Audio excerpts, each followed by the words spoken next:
Could hand sanitizer and spotless homes be part of what's making us sicker?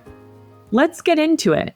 Today, we're diving into the hygiene hypothesis, why a little dirt might actually do your immune system some good. We are your board-certified allergist besties. So, ladies, this is something that I feel like we've been talking about in the allergy world for a long time, like since all of us started training moons ago. But it's still one of those things if I'm in a party, a lot of allergy topics are popular for cocktail party chatter.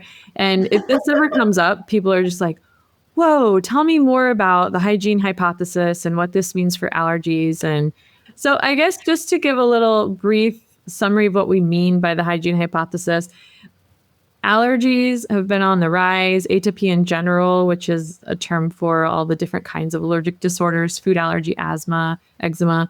And over the years, there's been multiple studies coming in about different aspects related to the hygiene of our culture and how that may be related to kind of, in the end, this increased rise in atopy, because when we learn about the microbiome and all of the organisms that are not only on our bodies, in our bodies, around our bodies, on other organisms around us, but we're learning that those interactions have a big role in how our immune systems develop. It's kind of a use it or lose it. If we have lots of exposure, our immune system gets lots of practice with how to have polite conversations with other, organisms in the world around us, versus if you never see this diverse array of organisms, how your immune system learns to respond in that environment. So do you guys want to give some maybe more detailed examples of parts of this hypothesis? One of the things that I always found so fascinating in general, just because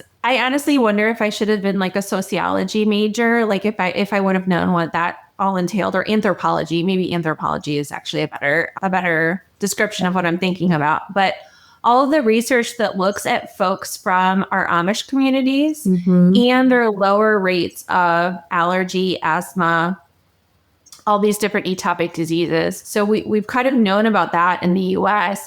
There's also some really fascinating data that comes from Finland and Russia, the border there, where geographically they're like right next to one another. But for, many decades, Finland was considered kind of Western, and Russia at that point in time was the USSR. So, very different kind of exposures and lifestyle that those kids were growing up with. And there are, in those cultures too, you see a difference in the rates of allergies, asthma, and also autoimmune diseases too. And which cultures are the ones that have higher rates of allergy versus lower? Yeah, Finland, and then those of us that are not living the Amish ways. Yeah, so the ones who are, we'll call it like in cleaner environments, we give, for lack of a better, birth in hospitals and sterile environments. We, have very clean homes. Most of our soaps that we buy at the store for washing our hands just have antibiotics in them, whether we want it or not. It's just part of what's in there. We use dishwashing machines to heat our forks and spoons and plates to a really high temperature to kill everything in the washing machine. So yeah, those developed countries where we have less exposure to dirt, other organisms, higher rates of allergy. When I had my kids, I look back, so my oldest is almost 15. And that was before I was a resident, a med-peds resident, and I had not done an allergy fellowship. And I really didn't think about the development of allergy at all. And in retrospect, the things we were doing at the time were actually helpful, but I didn't realize it. When the twins came along, I was already a practicing allergist out on my own in an academic setting.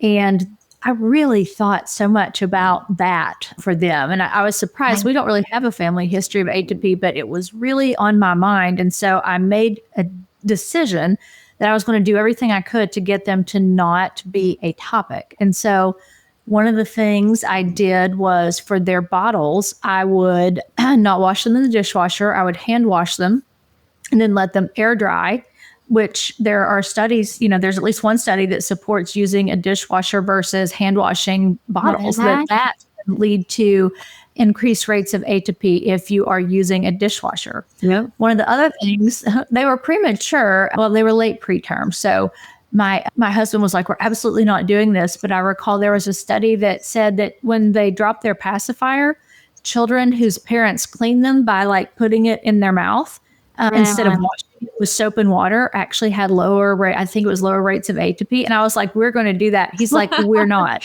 That's not so interesting because there's a study of thumb sucking Amish and similar concept. Like the more introduction to a diverse organism is good for our immune systems. Yeah. It's fascinating. And one of the things that when we were chatting about this earlier that was brought up was the question about whether or not barrier plays a role. We just used to think of it as the hygiene hypothesis only, but now we know that some of the issues with allergy also seem to arise from where your first exposure occurs to certain things. Mm-hmm. So in our world, there are so many products out there that are using food stuff in some way. And so we sometimes think, or there's some evidence to suggest that if your first introduction to something is via the skin, which is not really where that's supposed to happen. It's supposed to be happening in your gut, that's where the immune reaction kind of goes haywire and leads toward an allergic type of reaction. And I was a big believer in that. I remember my husband used to eat mixed nuts all the time. And one day, one of the twins was crying, and they were like 6 months old. And he went over and picked one up. And I was like, stick your finger in his mouth, stick your finger in his mouth. And he's like, what? He looks at me like I'm crazy. And he like slowly, like he pauses and he's like, okay.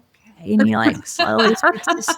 I did so relate to that. Oh my gosh, that's really funny. Yeah. Yeah, stick your finger in his mouth, stick your finger in his mouth. And so he just went with it. He was just like, clearly this is not, I'm not going to interrupt her. We're just going to do it and go on. I did not want the first introduction to tree nuts to be through the skin. And I thought, well, if it has to be through the skin because they've already picked up, we can at least rub it around the mouth.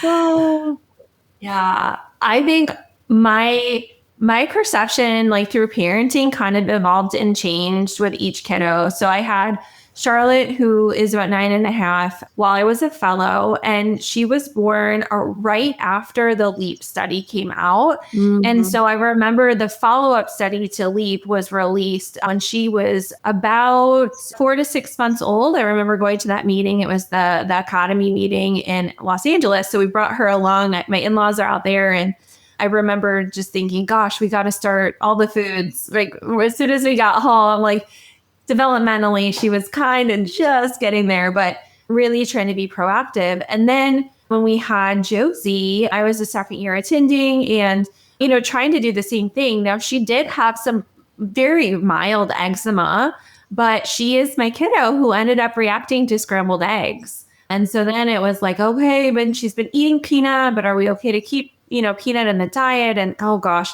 kind of down that rabbit hole of experience. And then, Ollie, he's like the third kid and, kind of along for everything. But, I think his sisters were kind of shoving food in his mouth from the get-go. Yeah. Well, so it's interesting. You mentioned the LEAP study. For people who don't know what that is, it was a study that came out, was it 2015 or around there? It was 2015. That taught us a lot about how and when food allergies develop and how introducing foods earlier, like 4 to 6 months, could potentially prevent development of food allergy in people who are predisposed.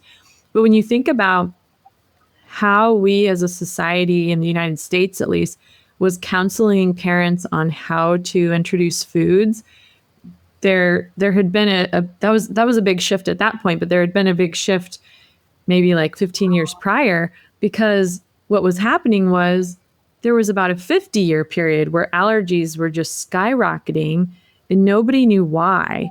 And so the early 2000s, pediatricians started advising parents, okay, we're not going to do any dairy until 12 months. We're not going to do, was it eggs at 2 years? I'm kind of reaching now. And then no nuts and Yeah, it's not like 1, 2, 3 kind of thing. So nuts through 3.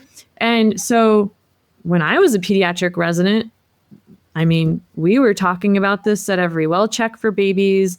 It was, oh, don't let grandma give the kid this when you're gone, like make sure all the caregivers know to keep these foods out of the diet. Well, we should have known. The grandmas were right, because what the LEAP study showed us was that feeding some of these kids, like in particular peanut and egg in that 4 to 6 month window was actually a great time to introduce it to the immune system and prevent the allergy altogether. So totally shifted our mindset about preventing food allergy. Mm-hmm.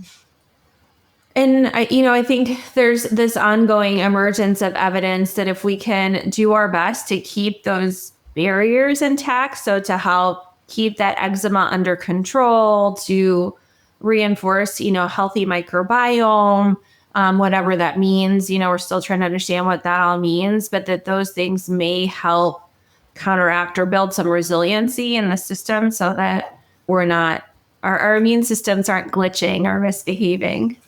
Mm-hmm. So as the next generation would say, go out there, touch some grass. We would probably say, go touch dirt, but touch grass. Is that a Generation Alpha thing that I don't know yet? Probably. Yep. Cool. Thank you guys for being with us today. Please comment, subscribe, share, let us know what else you want to hear about, and tune in next time for Allergy Actually.